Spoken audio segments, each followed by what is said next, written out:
King Veda was killed by the Brahmins, but his destination was not very auspicious. Luckily, he had a son like Prithu Maharaj, and therefore Prithu Maharaj delivered him. But in this case, Shishupal was blaspheming Krishna for lifetimes. That's what he was most interested in doing.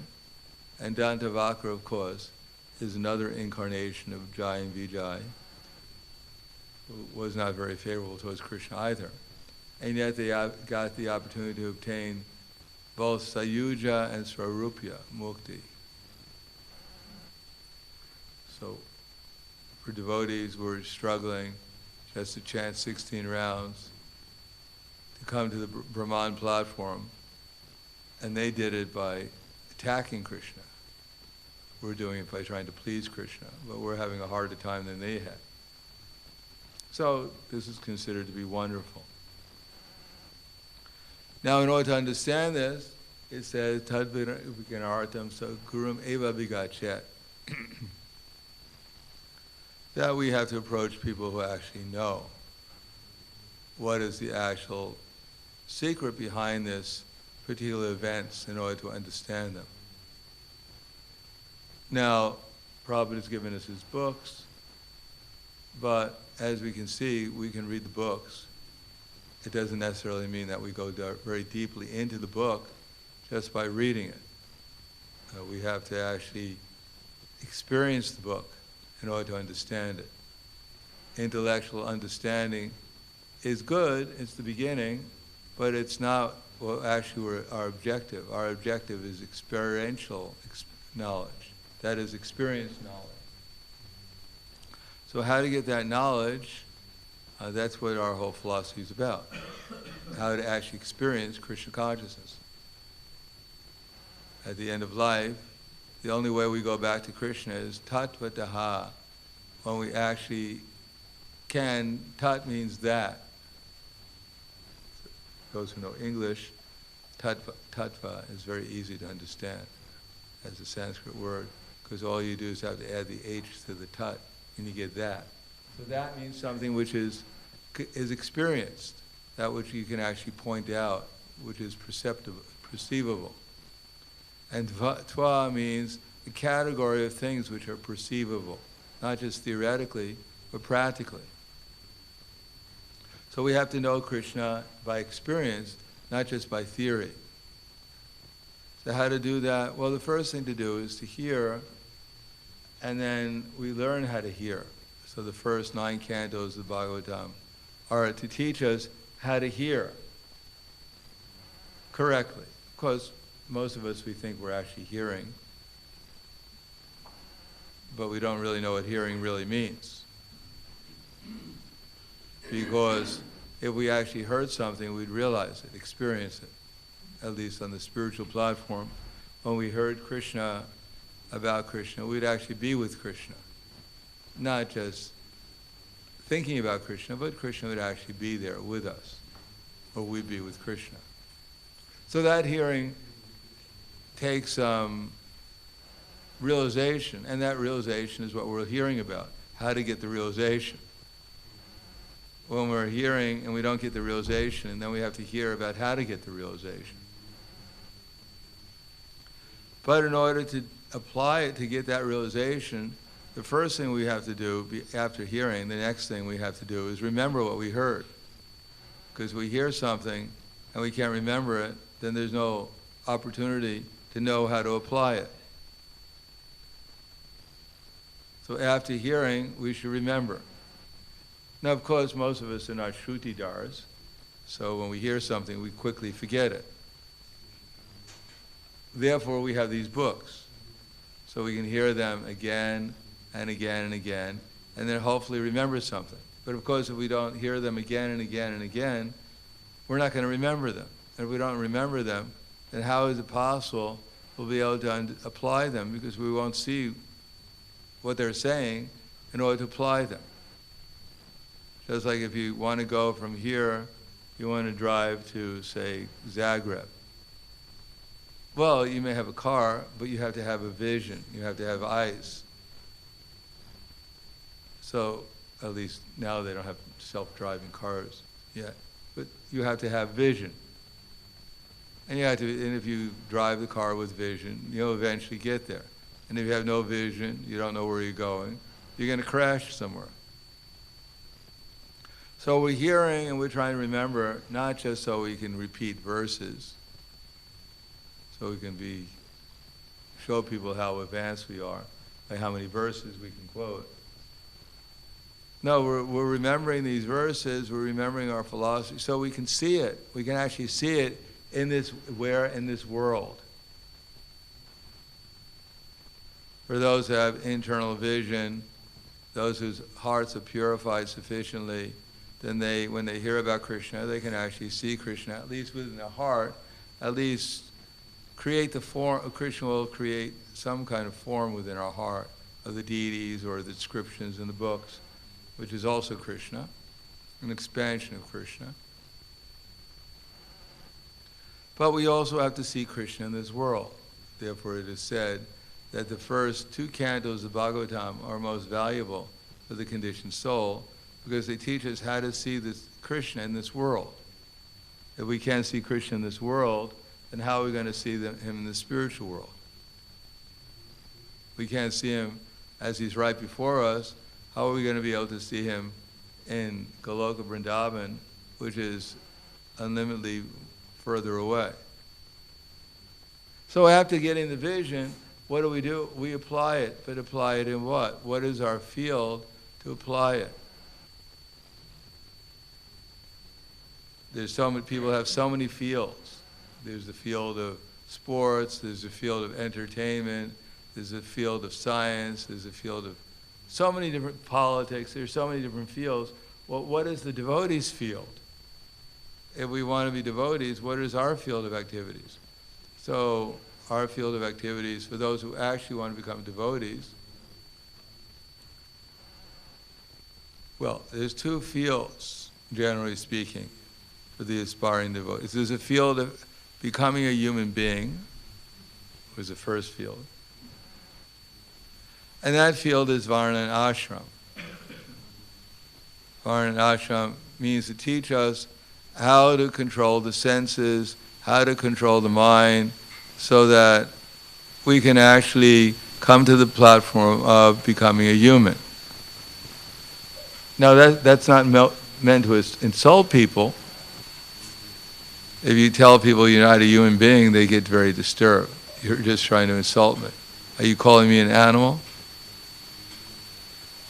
Well, I don't know if you're on such an elevated platform yet. Animals, they're engaged in eating, sleeping, mating, and defending, but they do it in a regulated way.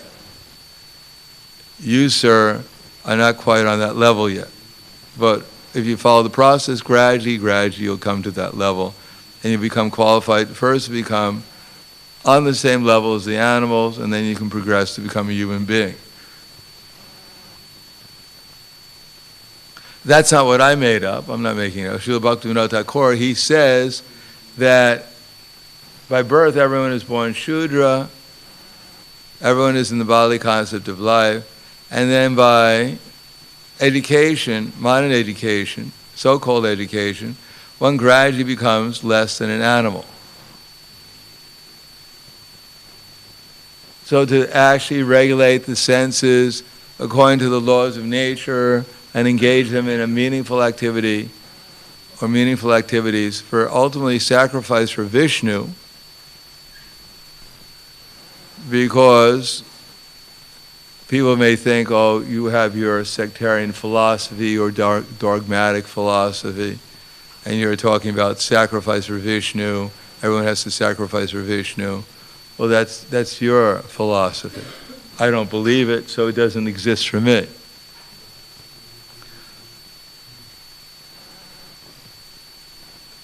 Yes, it doesn't exist for you because you're an illusion. And it exists for us because we're not an illusion. So does that mean we're being proud by saying you're an illusion and we're not? No. By a little examination of the difference between knowledge and illusion, we can see you're in the bodily concept of life. You think you're changing when your body's changing. Although you're always there, you're never changing. Therefore, you're an illusion. You don't even know who you are. You think yourself to be something you're not, this ever-changing body, but that's not who you are. You're the conscious person within the body. What's changing is unconscious, and you're who's conscious are not changing. And the fact that this world is controlled by superior is undeniable. Who can deny time? Anyone here is saying, oh, time doesn't exist. I don't believe in time. Time doesn't affect me. It may affect you, but it doesn't affect me. I'm not growing younger. I'm not growing older. Time doesn't affect me. No, time is affecting everyone. So everyone is under the influence of a superior. At least time we have to admit. Even if we don't see how time is regulating the whole universe, moving the planets exactly in their orbits, causing us to eat, when we eat food, to help it digest it, assimilate it, and eliminate the unwarranted parts. Even if we don't recognize the intelligence behind time, no one could deny the existence of time, that time is a superior force within this world, superior to anyone, superior to the material nature, and superior to the souls within the material nature, because we can't stop time. Therefore, no sane person could deny their own existence and the existence of some kind of God, whoever you may think. God is someone above us, above everyone. Therefore, when we're talking about philosophy and art, it's not our philosophy, it is philosophy. It is science. Everything else is ignorance. And we're not being proud, we're just being honest, conscious. So one field of activity is to become a human being, regulate our senses according to the superior instructions. And then the next step is there's a field of activities for those who are actually devotees, and it's the field of activities of loving exchanges with Krishna, Krishna's representatives, and then ultimately under the guidance of Krishna and his topmost representatives with other devotees, with innocent people, and even with the atheists, the loving exchanges. On the higher platform there's love. On the lower platform there is sense gratification leading to diminishing of sense gratification by proper regulation and proper focus of consciousness upon superior things, ultimately Brahman. And then there is the beginning of love, the awakening of the field of love. So for all our philosophy that we're trying to learn, all the different aspects of trying to remember and visualize and see things properly, then we should see that our field of activities are loving exchanges with the devotees. If we don't see that, then we'll miss the whole point. We may win every argument, we may have all the scriptural knowledge, we may be the topmost, think ourselves the topmost follower of the bhakti yoga process, but if we're not engaged in loving exchanges with the devotees appropriately, then we miss the whole field of activities. And then we won't understand anything. Ultimately, we won't get any real conclusion from the Bhagavatam or the Bhagavad Gita or his Chaitanya Charitamrita. We'll miss the whole point. It said in this age, by chanting Hare Krishna, we'll get prasad, we'll get something to eat. But that's not the whole benefit of chanting Hare Krishna in this age. And the idea is that by developing expertise and expert discrimination, or in other words, expert discrimination, is seeing what level of devotional service devotees are on, and those who are superior to me, to learn from them how to come to at least their level of spiritual understanding and activity, and to see those who are on the same level, more or less, as me, is to cooperate with them under the guidance of the superior authorities. And to respect devotees who may not be so advanced, but at least they're doing something in devotional service. Concentrate more upon Krishna and service to Krishna, especially to help the other devotees and help the innocent in their quest to become Krishna conscious. And not to waste our time, simply neglect those who we have no influence over in helping them become Krishna conscious. So our only real business is to serve the devotees and serve the innocent and serve Krishna and serve the atheists by helping people become Krishna conscious. Then we'll actually make genuine progress, because that's what Krishna wants to empower us for.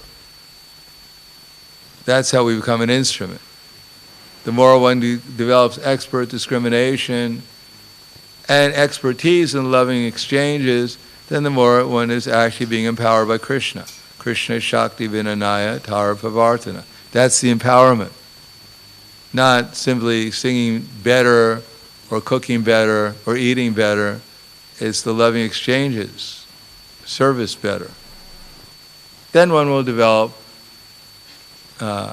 traction, one will develop, steadiness, one will develop taste, one will develop attraction, and one's actual feelings to Krishna as we practice developing our love and service to Krishna and his devotees and to the innocent and even to the non-devotee, the atheist. Then gradually our love of Krishna will see our sincerity, and he'll give us the intelligence to manifest our love. He'll reveal himself in such a way, he'll give us the intelligence that our natural love for Krishna will be awakened. And then our real life will begin again, life of bhakti. So then we can actually understand what this Bhagavatam is talking about. Otherwise we may read and we think, I understand it. I understand it. It's like in the palm of my hand. Ask me any question, I got the answer. But actually, when we come to the stage of Prema Bhakti, then we'll begin to understand what the Bhagavatam is about. I think it was Raghunath Bhatt Goswami. He'd read the Bhagavatam and the tears from his eyes were washing away the Bhagavatam. So that when, I think it was it Narottam Das Thakur, was trying to get instructions from Jiva Goswami or someone, and they said, first bring a Bhagavatam. And he tried to get the Bhagavatam, but the only Bhagavatam, it wasn't there anymore because the tears of the devotee had washed the Bhagavatam words away. So then that's really understanding the Bhagavatam. Then you can actually explain the Bhagavatam, we can actually explain it, what this is all about. And if we miss that point, if we think we've understood Bhagavatam, we should understand something from it, but we should try to understand that what field we're trying to apply it, what we're trying to do. Again, we're trying to first of all hear it, and then remember it, then perceive it, and then apply it within the field of loving exchanges, and then develop expertise and discrimination in our loving exchanges with Krishna, with Krishna's devotees, with the innocent, and with the non-devotees, so that gradually we become fully absorbed in Krishna consciousness, and our natural feelings of love towards Krishna will awaken, and then we can actually then we'll actually be in what's called Krishna consciousness fully. And then we'll understand what the Bhagavatam is actually all about. We'll be able to expertly explain it to others. So, I'll stop there. Thank you. Any questions, comments? Yes.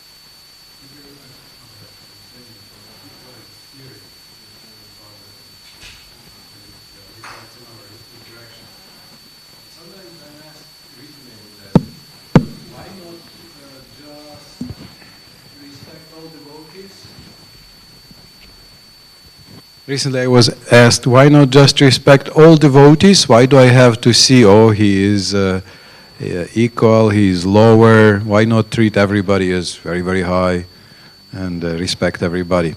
What would you answer to such a question? Instead of seeing senior, equal, and maybe... Yeah, that's called impersonalism. People we're attracted to usually two things in the material world, materialism and impersonalism. Personalism means we don't want to use our intelligence very much, only up to a point, of a Shuddha Buddhaya, and we want to see everything equal because we're too lazy to actually discriminate that someone else actually might be humbler than I am and more dedicated than I am. We want to put everyone on the same platform. So I don't have to actually think myself to be, I can think myself to be equal, and because I'm the one who's seeing it, therefore I'm actually better than everyone. Because at least I'm seeing everyone equally. I'm equi-mindedness. Unlike these other devotees who discriminate between Uttama Adhikaris and Madhyama Adhikaris and Kanishta Adhikaris. So that's called imitation also. So that's the sure way of becoming degraded, is to imitate. Why? Because we're obliged to become Krishna's instrument. Because everything belongs to Krishna, and we're obliged to serve Krishna appropriately. Because even Krishna discriminates. When Krishna comes, he kills the demons, and he saves the devotees. And he tries to, for the innocent, try to establish religious principles. We don't hear Krishna killing devotees and protecting the demons and spreading irreligion.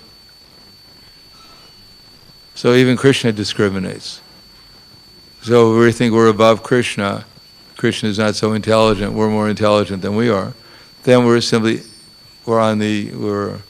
actually imitating, and by such imitation we'll simply become degraded. If we don't respect and take instructions for those who can actually train us, instead we take instructions for those who are actually going to degrade us, that's what we'll find. That's what we'll wind up being, is degraded.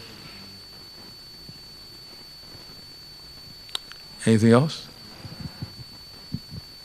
Hare Krishna. You mentioned that devotees should also serve the innocent. So can you tell us something more Yes, about it's called upeksha. We should neglect them. Because if we get intimately associated with them, we'll encourage them. So we neglect them. We don't surf the web, which cuts off 99% of our association with the demons. And when we associate with people who are non-devotees, we associate with them as servants of our acharyas and disciple succession. And we serve them by either trying to, if we can, convince them to become Krishna conscious, or just going away from them.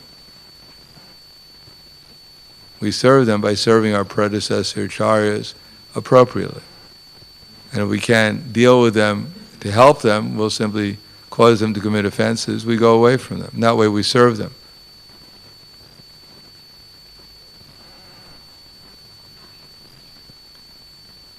Anything else?